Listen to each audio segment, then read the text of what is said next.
Bonjour les pluches, on se retrouve aujourd'hui dans une nouvelle vidéo où l'on va apprendre à faire un bavoir éléphant.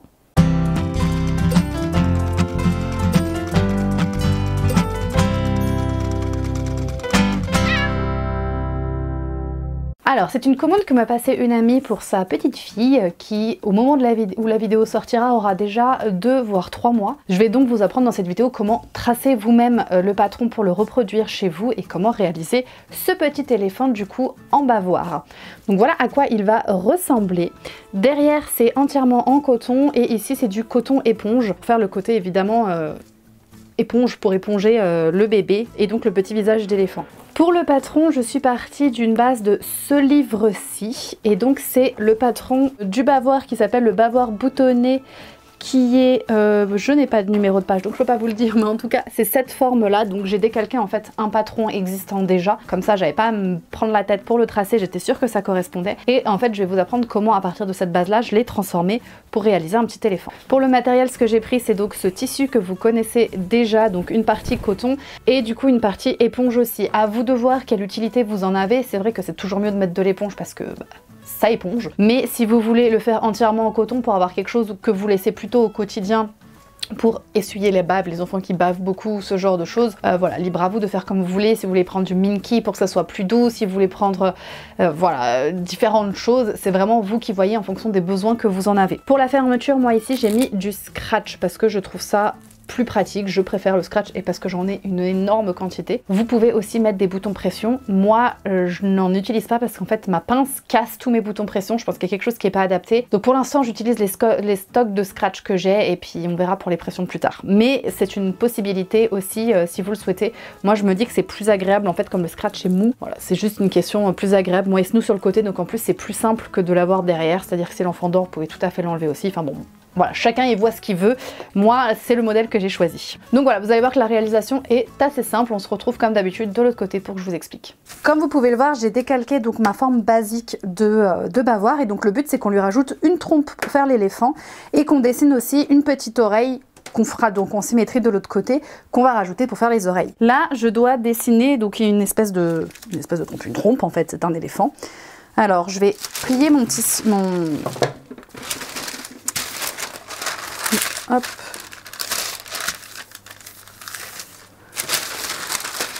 Voilà, donc mon milieu est ici. Donc le but c'est de faire quand même une trompe assez symétrique. Donc je pense, hop, on peut la faire arriver avec les marges de couture jusqu'ici. Je pense que le bas de ma trompe sera là. Là je suis partie comme ça. J'aurais bien fait comme ça. Hop. Pas du tout, je suis pas du tout au bon endroit. C'est d'ici que je suis partie, ok. Là. Hop, alors c'est une trompe assez large, je vous l'accorde. On n'oublie pas que je vais avoir mes marges de couture, ce qui fait que finalement ma trompe fera seulement ça de largeur. Hein. Avec 1 cm de chaque côté, je rappelle que mes carrés font 1 cm. Donc je pense qu'on va partir sur quelque chose comme ça. Et donc dessiner une oreille, alors ils ont des grandes oreilles les éléphants, donc on va partir sur quelque chose assez grande du coup. Voilà, je pense qu'on est sur quelque chose de pas mal. On peut faire un tout petit peu plus grand peut-être.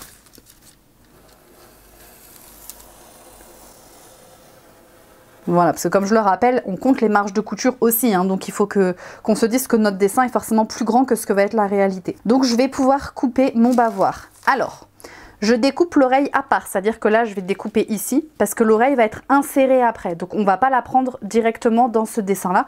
Par contre, je découpe mon bavoir avec la trompe ici, ça on le prend dès le début. Je vais maintenant pouvoir découper mon bavoir dans mes tissus. Alors j'ai choisi moi un tissu éponge blanc pour le devant et le visage de l'éléphant, et parce que c'est là où on va essuyer le visage de l'enfant, donc il vaut mieux que ça soit de l'éponge et que ça absorbe. Et pour le reste, j'ai choisi de prendre ce coton avec du coup les petits motifs comme vous voyez cirque. Je me suis dit que ça allait bien avec les éléphants. Je vais les mettre endroit contre endroit, c'est-à-dire que là j'ai mon côté tout doux donc pour mon éponge et mes motifs. Je les place de cette façon l'un sur l'autre. Vous voyez que mon bavoir a l'ouverture en fait sur le côté. Il faut donc que je fasse bien attention à, quand je vais vouloir les superposer, ne pas avoir d'un côté l'ouverture ici et d'un côté l'ouverture de l'autre côté. Donc c'est pour ça que je les place l'un sur l'autre. Vous, si votre bavoir il se ferme en haut, vous avez moins ce souci-là. Mais c'est aussi plus pratique de couper les deux en même temps. Donc là, je vais juste remonter pour être sûre que la trompe, elle soit dans le tissu. Et je vais aussi placer du coup mes oreilles. Alors les oreilles, hop, je vais les placer dans les coins. Donc une ici et puis je prendrai l'autre ici.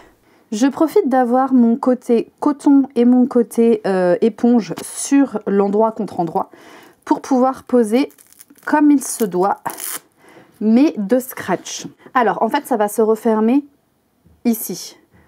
Donc vous allez avoir en fait ces faces l'une sur l'autre, donc il faut faire attention de ne pas coudre par exemple un scratch ici et l'autre ici. Il faut bien que je fasse un scratch, de préférence celui qui gratte, je le mets sur ce côté-là, parce que comme ça évite que ce côté qui est plus doux en fait vienne tirer les fils ici.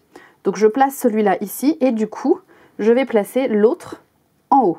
Ce qui fait que quand ça sera retourné, cette partie-là va venir se scratcher sur l'autre. Donc là j'épingle.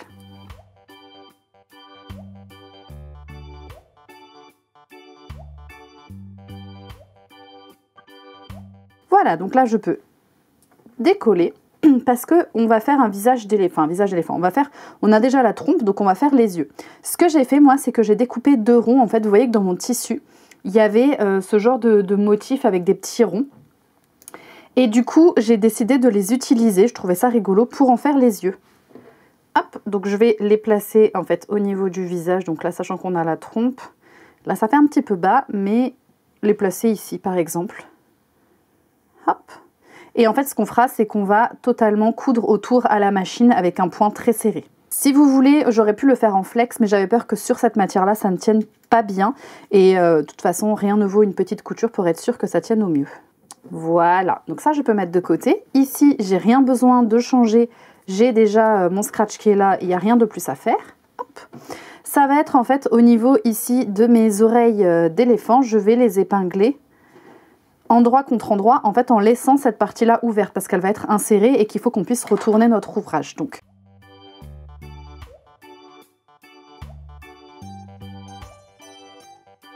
je vais à présent coudre mes petites oreilles, donc en laissant cette partie-là ouverte.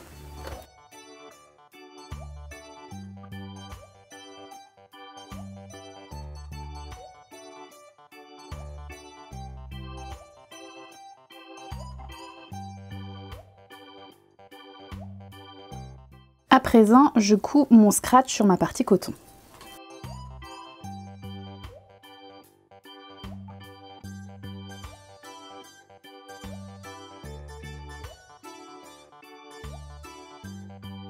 Je vais maintenant coudre le scratch de ce côté-ci.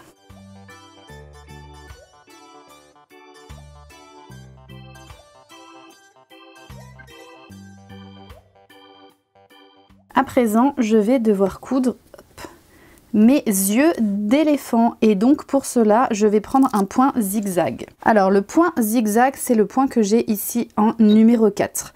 C'est un point en fait qui fait du coup comme son nom l'indique un zigzag. J'ai la possibilité en fait ici de choisir la largeur de mon point et si je veux qu'il soit resserré ou pas, parce que là c'est un point zigzag assez lâche. Moi ce que je veux c'est qu'il soit réduit au minimum, c'est-à-dire que vraiment ça fasse un zigzag mais presque sur une seule ligne. Alors, je sais pas si vous allez trop voir le point blanc, mais ça c'est donc le point zigzag normal. Et moi ce que je voudrais c'est que ces petits triangles que vous voyez là soient beaucoup plus resserrés. Je réduis donc. Donc là je suis au minimum.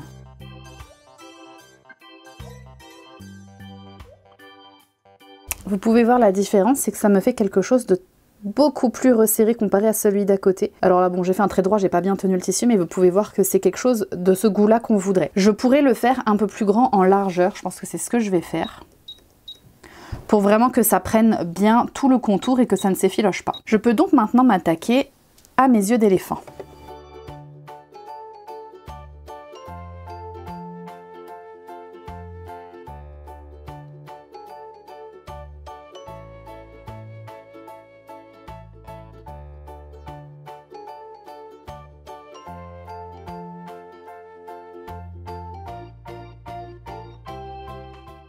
Voilà ce que ça donne. J'ai plus qu'à faire pareil du coup avec le deuxième œil. Je vais à présent retourner mes oreilles.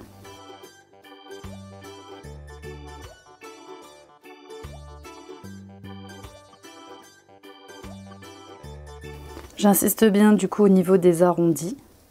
Hop. Donc voilà, j'ai 2 oreilles d'éléphant. Alors à présent, je pose donc mon visage d'éléphant avec ses petits yeux. Il a la trompe mais il lui manque les petites oreilles. Donc c'est ce qu'on va à présent poser. Je pense que je ne vais pas faire un éléphant avec les oreilles, un éléphant tout blanc. Je pense que je vais jouer sur les matières.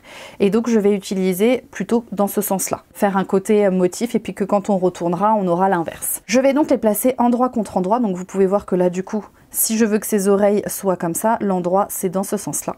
Et ce qu'on peut faire, si vous le souhaitez, c'est plier un tout petit peu ici pour faire un petit effet sur l'oreille, une petite oreille pliée d'éléphant. Ça peut être assez sympa aussi. Donc je pense que c'est ce que je vais faire. Donc là, je vais épingler comme ça. Hop, et je vais faire du coup exactement pareil de l'autre côté. Donc pareil, je plie un peu en haut.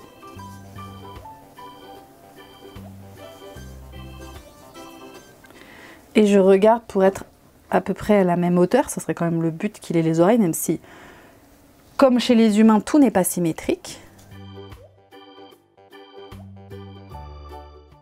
Et voilà, je vais donc maintenant coudre ici mes oreilles.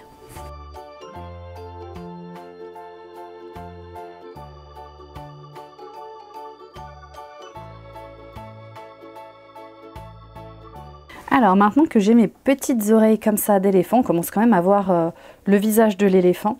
Je vais du coup à présent plier mes oreilles comme ceci, en fait pour pas qu'elles remontent au niveau des coutures en haut, et les épingler parce que ça va nous aider en fait pour la couture qu'on va faire après.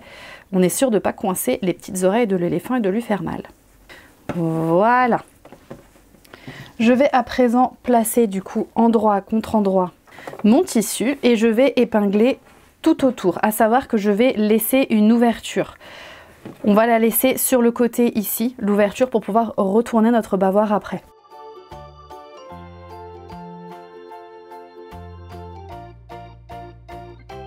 Et voilà, j'ai terminé. Ce qu'on va faire, c'est qu'on va maintenant retourner. J'ai laissé l'ouverture en fait au niveau de l'oreille et donc je vais pouvoir tout retourner. J'insiste bien au niveau de mes arrondis. Hop. Là, je peux retirer du coup, libérer l'oreille de mon éléphant.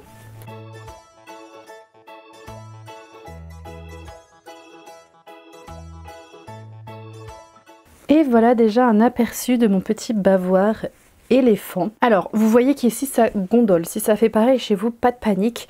Avec le repassage, ça va s'atténuer. Ce qu'il aurait fallu faire pour que ça soit plus joli, c'est de cranter un peu vos coutures. C'est-à-dire juste faire des petites découpes comme ça avant la couture. Je l'ai pas fait parce que je trouve que dans le coton éponge, c'est assez difficile de voir où est-ce qu'on coupe vraiment, où est-ce qu'on ne coupe pas et d'aller trop loin. Pour un bavoir, là, ça va, dès que je vais repasser, ça va aller beaucoup mieux déjà. Mais c'est vrai que si vous avez quelque chose qui est que en coton, faites-le parce que ça va se voir un peu plus. Donc voilà, là, il nous reste juste en fait à fermer derrière. Donc là, ce que je fais, c'est que je plie mon tissu. Hop. Et vous pouvez faire soit un point à la machine, soit un point à la main pour ne pas que ça se voit. Mais en tout cas, vous fermez à cet endroit-là, ou en tout cas à l'endroit où vous avez laissé ouvert. C'est toujours mieux de le faire dans des parties où c'est assez grand, parce que si vous le faites dans les petites parties ici, vous avez vu, on avait quand même l'épaisseur des oreilles à passer, ça aurait été plus compliqué à retourner.